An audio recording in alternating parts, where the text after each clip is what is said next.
Rock climbing here at Horseshoe Canyon Ranch near Jasper. It's become somewhat of a climber's mecca in the Mid-South, and on this week's episode, we'll show you why.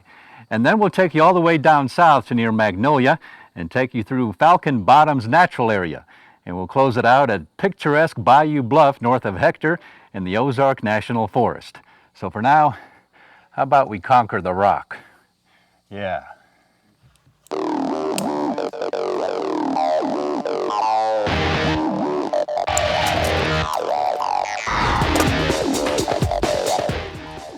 Move my feet around. The feet, they play just as big as a role as your handhold does.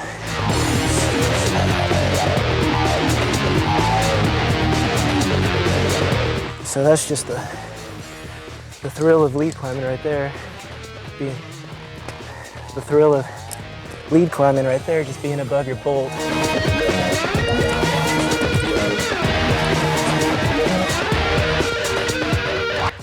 With more than 300 climbing routes on nature's magnificent sculpted rock, Horseshoe Canyon Ranch, located 7.5 miles west of Jasper off Highway 74, is considered to be one of the best climbing areas east of the Rockies. Oh yeah, people come from all over, sure. It's a destination spot. It's beautiful, easy access. It's in the shade, as you could tell, for the most part until we climbed above the trees.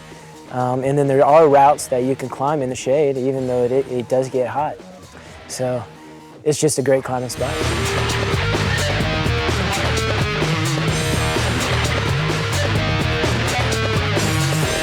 A top-notch climber you don't have to be to enjoy the climbing here at Horseshoe Canyon. Beginner routes are available even for the novice of novices like me.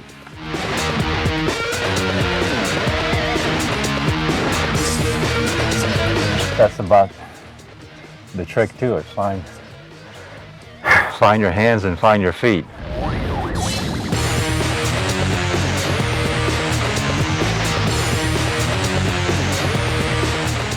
Started climbing back in 2003 or 2002, and spent some time out west, out Portland, Oregon area. And out there, it's just 10 minutes from the apartment in either direction. There's good climbing. So it was easy access, and just I did it more for camaraderie and being around friends. And did it for the exercise, for the excitement. So, it is definitely exciting. Yeah, it's got a thrill to it. And I guess that's what it is. It's the rush of, and it's the conquering a chunk of rock. I guess is the whole premise behind it.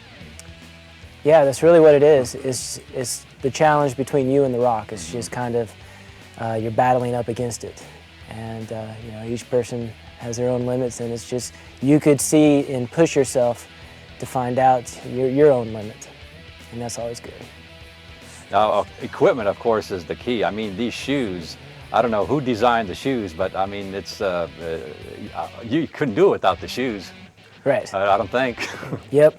As you notice, the shoes are smaller, and they just really are designed just to grab the rock better, and so you could toe in, and really is the main equipment for success on your climb. Well, besides the rope. Okay. Yeah, you need that, right?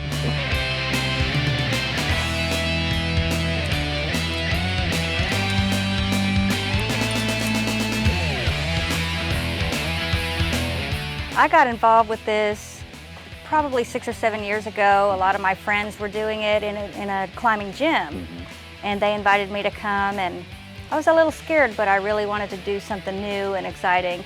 So I started climbing with them and found that it was a lot of fun.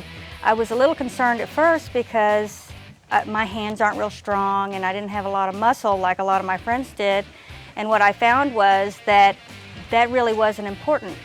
Another thing was because they were all taller and bigger than me, I thought that I wouldn't be as good. But what I found was it's really not about strength or size. It's about technique, it's about using your legs, and it's really about figuring out, it's like a problem, like you have to figure out what to do next. So you have to use your mind.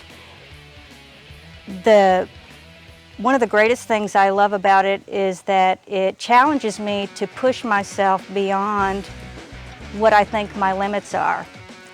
And the greatest thrill is when I am faced with an area, you know, where I don't know how I'm going to make the next move, and I work at it and think about it, and I finally get it, and then I actually make it. It's just the greatest thrill ever. It's such a feeling of accomplishment and success. So everybody does it at their own level, and each person has their own goals and challenges, and I just love it. I guess that's why people try and climb Mount Everest. That's right. That's right. I could see where, you know, the further you go along, you just want to do more and more. And I know with each level that I am able to achieve, then I'm ready for the next one.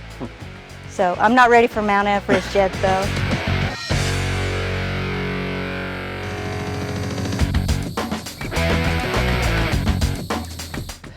You know, I climb because it's hard to describe if you haven't done it, but once you do it one time, you go, oh, that's why they do this, because a lot of people have said, that's crazy, why would you do that? And you let them do it one time and they're like, okay, I get it. So, you know, it's the people, it's being outdoors, it's doing something that's a little bit risky or different, you know, and the camaraderie, the climbing community is generally just really cool people, take care of each other, take care of the land, you know, which is extremely important. It's taking care of these climbing areas. Now, as far as the person's physical ability, is it more on the feet, or is it more on the hands, or what do you think? It's more in the mind. Some of the strongest climbers I've ever seen were females that didn't show any signs of muscle.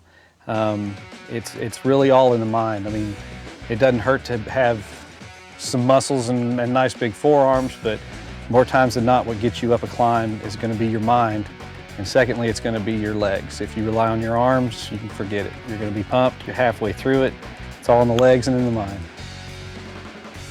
Kind of like what I saw. And you got to keep moving.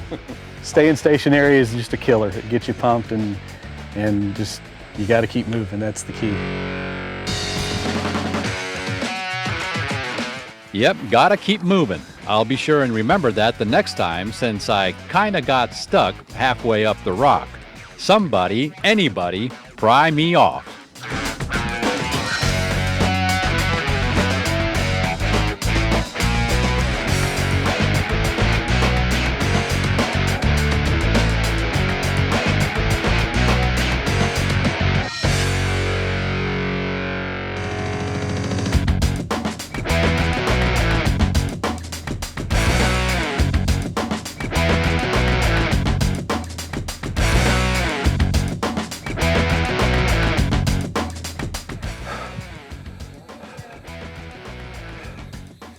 Well, the problem is they're not only got tired, they got too sweaty.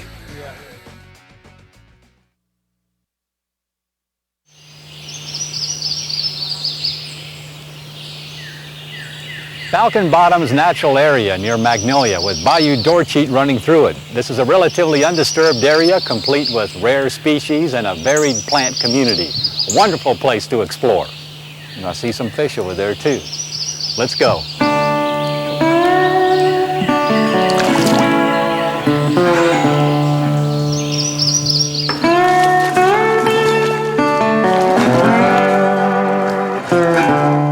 It's a small area. It's a small wilderness area. It's 3,000 acres right now, and it's only about a mile wide because it goes along the bayou, and of course that's where all the old growth forest is still left because it was hard to harvest, you know, back in the old days, and definitely now with all the heavy equipment. But it's a small wilderness area that the intention is to protect the trees and the animal species and the birds. So,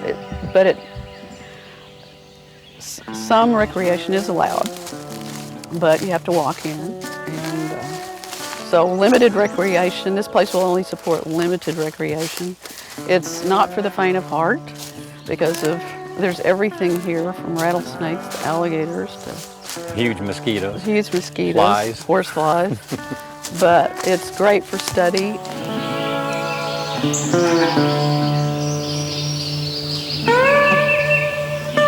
Sarah Johnson is quite familiar with this natural area. She spent most of her life enjoying it with her grandfather before donating a good portion of it to the Arkansas Natural Heritage Commission.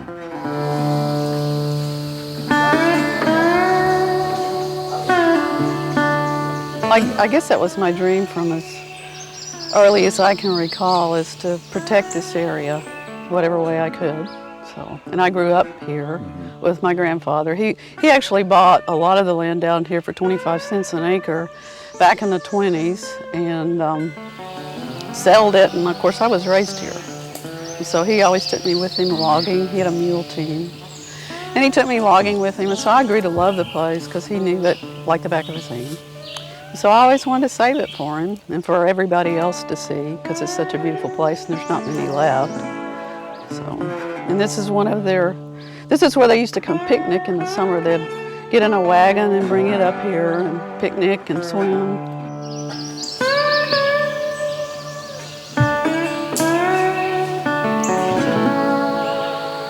Natural areas protect the last remnants of Arkansas's original wild landscape.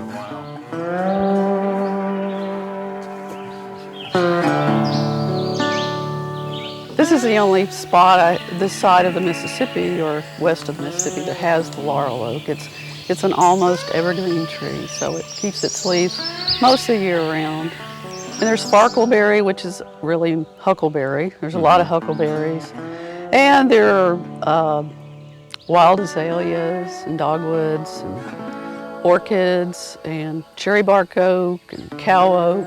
There's just a real diverse species of trees here and a lot of different kinds of landscapes too.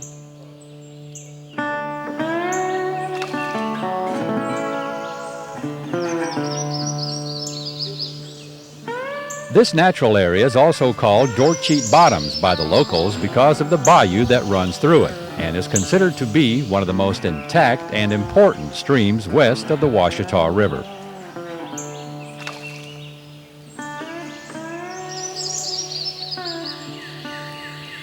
It begins up at Prescott, and which is only about maybe 20 miles from here. It begins somewhere up in the hills back in Prescott, what little hills there are, but there are some hills there, and it flows through here all the way to Lake Bistineau in Shreveport. And Lake Bistineau, of course, is right on the Red River.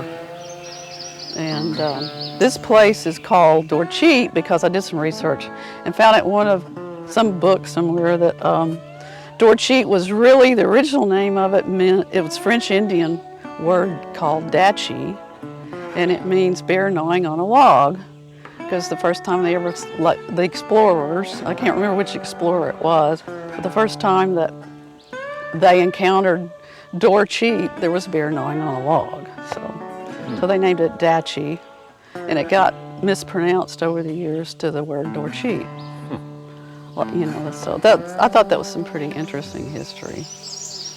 I see something jumping around in there. I guess there is stocked pretty good with fish here. I guess you've fished here.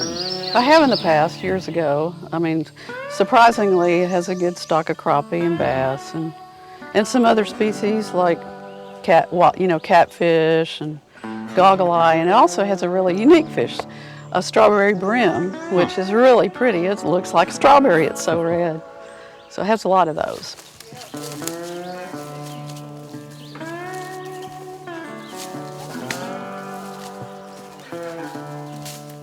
The first tract of land to become Falcon Bottoms Natural Area was acquired in 1991. Additional tracts were added during the 90s. Then acquisitions from 2000 to 2003 enabled the Arkansas Natural Heritage Commission to link isolated fragments of old-growth hardwood bottomland habitat. But according to Sarah, the job here is not finished.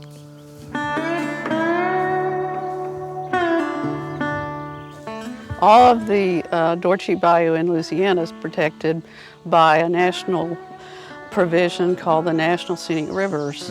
And My dream is to see the Arkansas portion of Dorcheat Bayou protected by the National Scenic River. It would have to be renamed and claimed as the National Scenic River. With that designation, it would be fully protected. Right now, it's not fully protected.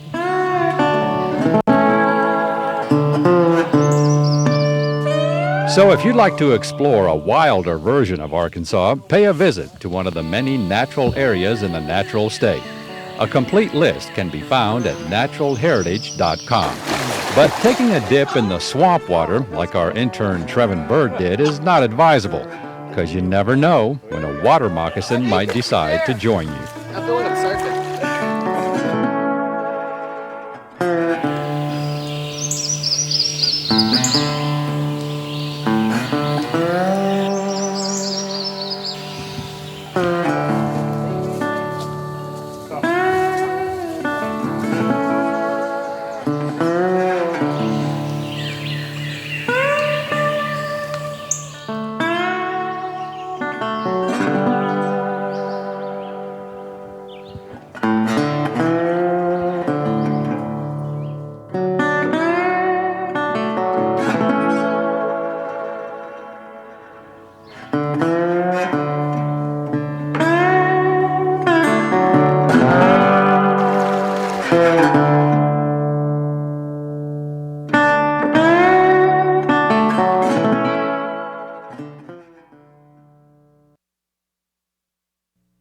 Bayou Bluff, north of Hector in the Ozark National Forest, has always been one of those well-kept secret areas by the locals.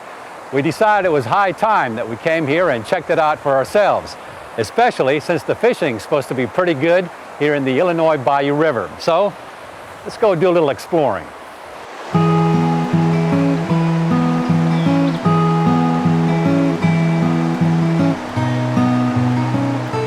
Yeah, it's one of the forest's little hidden gems. It's only got 7 camping units, two up on the top and the rest down here. It has CCC constructed pavilion. It's also got some cabins that shelter you. A lot of the locals use it. We get quite a bit of business on the weekends. It's got a few swimming holes along it here in the Illinois Bayou. So yeah, it's a pretty popular local place, especially in the summer when the heat gets up and the humidity and you want to get a little relief from that.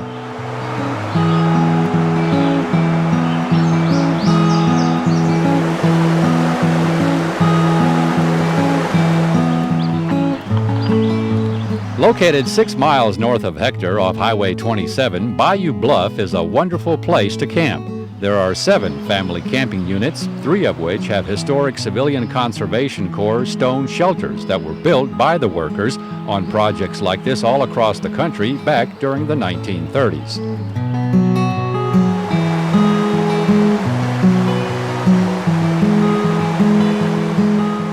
Well, what you have is a typical recreation area that the CCC WPA built.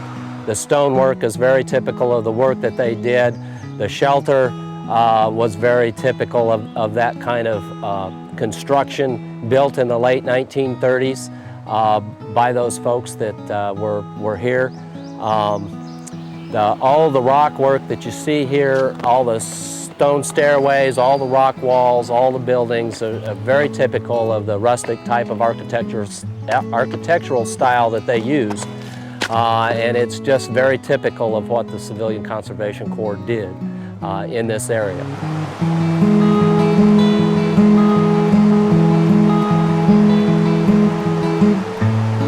What is so impressive about the work that the CCC accomplished is not only the longevity of what they built, but the superb quality of the craftsmanship. Yeah, they had some really good stonemasons, and they had some really good carpenters that knew how to work with log structures and did really well. And it's just amazing. And this is just another example on this forest of that kind of work.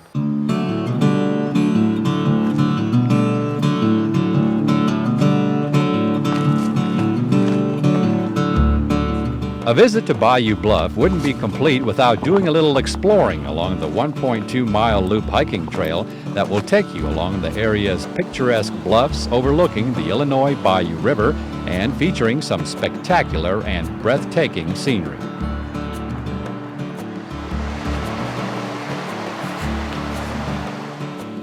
It goes, starts here on the lower loop and goes right along the Illinois Bayou, and then it circles back around after about a half a mile and comes out in the upper loop. And then there's a trail that comes from the upper loop down to this lower loop. And it's, I guess, some pretty good views from the trail. Yeah, there should be some pretty good views, although with all the greenery it might be a little harder to see, but yeah, there's openings along there where you can see the water.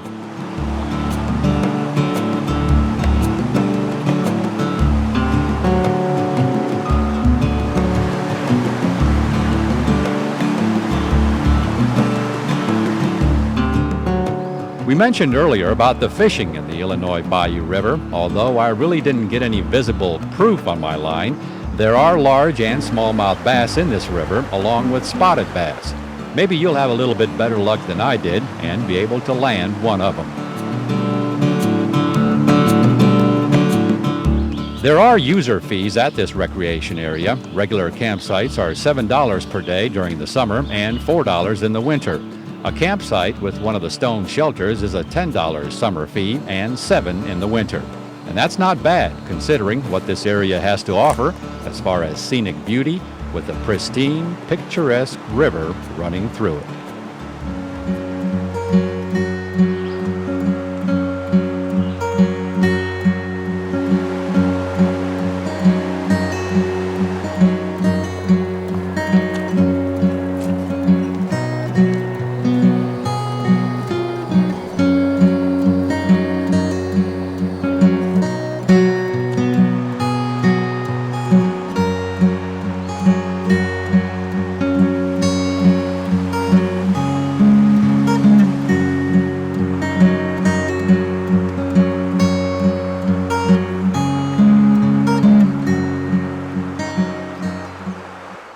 So check out Bayou Bluff for yourself, north of Hector in the Ozark National Forest. And for more on this destination, plus many of our others, and to view our maps or to order a copy of an episode, visit our website, aetn.org/exploringarkansas.